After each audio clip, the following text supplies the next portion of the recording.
dive in to the NBA playoffs.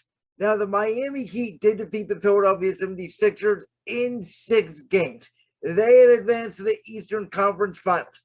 On the Western side, the Golden State Warriors advanced on Friday night against the Memphis Grizzlies.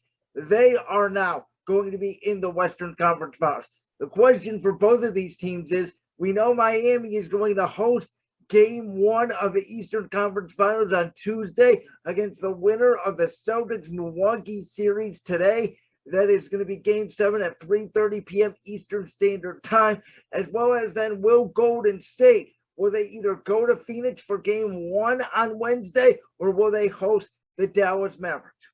I said it last week, and me and my All Things Cleveland Cavaliers podcast for Believe Win Media, Joey Schneider, have talked about it as well recently on our podcast over the last couple of weeks. Chemistry matters more in today's NBA than it has ever been before. Just because you're the best player on the court does not mean you're going to necessarily win a series. Obviously, LeBron James dominated the Eastern Conference for 8 straight years between Miami and Cleveland. That's not the case right now. Without Chris Middleton, you can see Milwaukee really struggling against the Boston Celtics, and Jason Tatum is rising into superstar form. Boston is deep, they are physical, they are gritty, they are tough, and they are giving the defending world champions of last year everything that you can handle. Before the postseason, my prediction was that we were going to get a Phoenix-Milwaukee rematch. Phoenix and Chris Paul were going to get over the hill and win that championship in 7 games. At this point, we're not even sure if either of those teams are going to be making it past the semifinals. This has been a really even series between Boston and Milwaukee. 2 very, very competitive teams diving to the floor, going after loose ball. It's a very physical series.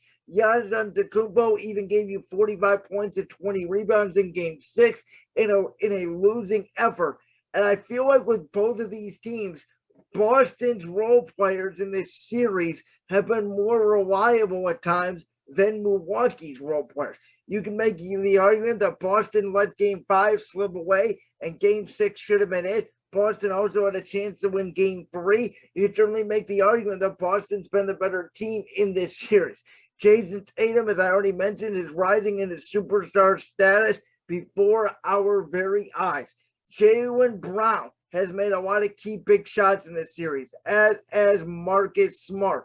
For Milwaukee, Drew Holiday has had some off games. Connaughton has been kind of in and out of consistency. Same with Bobby Portis. You're not just getting the consistency on the offensive end, but as well as the defensive end. Boston has done a great job of building the wall around Giannis Antetokounmpo, something they could not figure out in last year's playoffs. That's somebody being Phoenix, by the way, in the NBA Finals, as Giannis just dominated after the Bucks went down 0-2.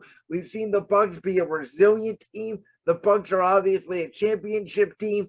Going to the TD Garden, I don't think scares them. They just went back there in Game 5 and won the victory. 4 out of the 6 games so far in the series have been won by the road team, and I do believe that Milwaukee today comes out and wins Game 7.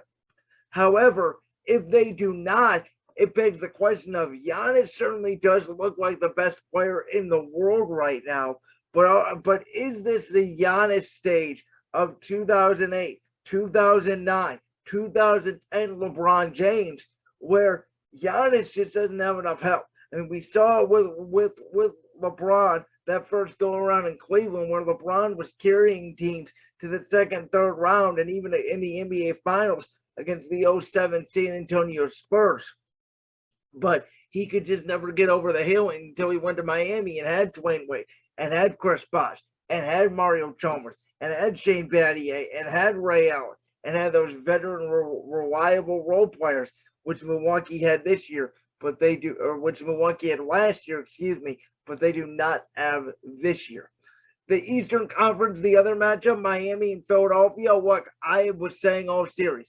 If Joel Embiid got back, I felt as if the Sixers were going to win the series. I think Joel Embiid personally should have been the MVP of this National Basketball Association regular season. I felt like he meant more value to the Sixers than Nikola Jokic meant to the Denver Nuggets, especially when you look at early in the season when Joel Embiid was carrying that team without Ben Simmons.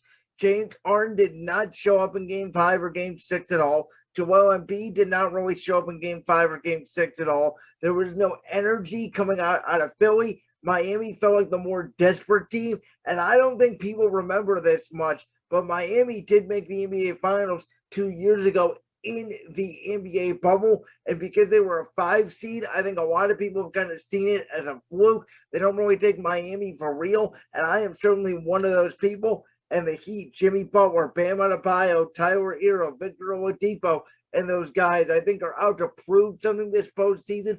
They're very deep and they play well together. And certainly, whoever they match up with, whether it's Milwaukee or Boston, I think they're going to have their hands full with the Heat. Now, if I'm Miami, I probably would rather match up with Boston. I think Jason Tatum is certainly easier to defend than Giannis Antetokounmpo, who is the Greek freak. He is a freak of nature. He did obviously overcome the hump and become the best player in the world by dominating last year's NBA Finals. And so if I'm Miami, I'd rather play Boston. I think either way, the Eastern Conference Finals is going to be very tough to get through. I feel the same way about the West. I talked about Giannis Antetokounmpo having no help. Neither does Luka Doncic. And if I'm Phoenix as a number 1 seed, and they had the best record in the NBA and dominated the regular season, they have had a very tough task in these playoffs.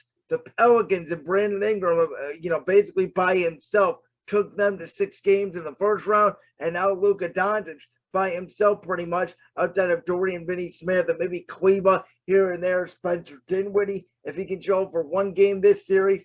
I mean, Luka Doncic has no help in Dallas. He's pretty much doing everything. I think the strategy with both Luka and Giannis from the Celtics and Suns perspective is kind of, hey, let these guys get as many points as they want early. They're going to tire out. And if the role players don't contribute, they're not going to be able to beat us. I think the Suns are at home here in Game 7, and they have a lot of pressure on them tonight to take out the Dallas Mavericks. Chris Paul has to get that monkey off his back this year. I think this is the Suns' best chance to win the championship outside of last year. I mentioned it. People like myself thought last year was a fluke. Clearly, they dominated this regular season. This postseason, unlike last postseason, they are certainly being tested. Obviously, Paul George and the Clippers gave them everything they can handle last year without Kawhi Leonard. The Bucks defeated them in the NBA Finals in 6 games, but you kind of thought Phoenix is on a revenge tour here, and they are in danger of losing to a Dallas team that, even though they are the number 4 seed in the Western Conference, let's be honest, they're not better than the Suns, and outside of Luka Doncic, they don't have much talent. I still don't understand the Porzingis for Spencer Dinwiddie swap. I thought that was a bad trade for both teams, in my opinion. Spencer Dinwiddie, as I already mentioned, has not shown up for Dallas yet in this series, but this would be a career-defining moment for not only Chris Paul in a bad way, but for Luka Doncic in a good way, because we saw how he mismanaged the last 2 series in the playoffs against the Los Angeles Clippers. Kawhi Leonard taking him out in back-to-back Game 7s. Will Luka go home in another Game 7 tonight? We'll have to find out. The last series here, Memphis Golden State. I predicted the exact games this series would end before the series even started. I said Golden State in 6. I was right on that. Now, you could point to John Moran, Desmond Bane being out for Memphis last night. Maybe Memphis just ran out of gas. But we all know the Grizzlies' record going into last night without John Moran was 20-5. They certainly stayed in the game long enough.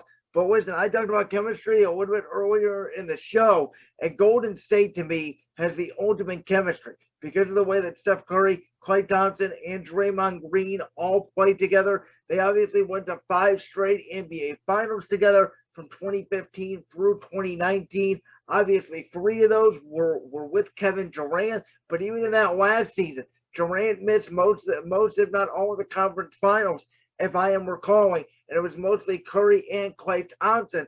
And I can test that even without Kevin Durant, if Klay Thompson didn't get hurt in that Game 6 game against Toronto, that series is going 7, and I would have taken Golden State to beat Toronto. I thought Toronto and Kawhi Leonard and that team and Kyle Lowry, congratulations to them. They got a championship out of it, though I thought it was given to them kind of on a silver platter, if you will, because of all the injuries they went through in that postseason. I thought Golden State was injured. It's why Memphis took them as the 2 seed in the regular season. I just thought Golden State was a better team than Memphis, more experience. Memphis is coming. They got a lot of good guys. Steven Adams, Brandon Clark, John Morant, Jaren Jackson, you name it. They're just a year away, in my opinion. And I think Golden State, with their experience, would give Phoenix everything they can handle. And I'm not ready to pick that series yet. I do think if they beat Dallas, just because, again, I don't think any role player show up for Dallas. I think Golden State would beat them in 5 or 6 and advance to the NBA Finals to take on one of Miami, Boston, or Milwaukee. Right now, I think Milwaukee should be the favorite to beat Boston and advance to the NBA Finals out of the Eastern Conference. But really, it could be any one of those 3 teams.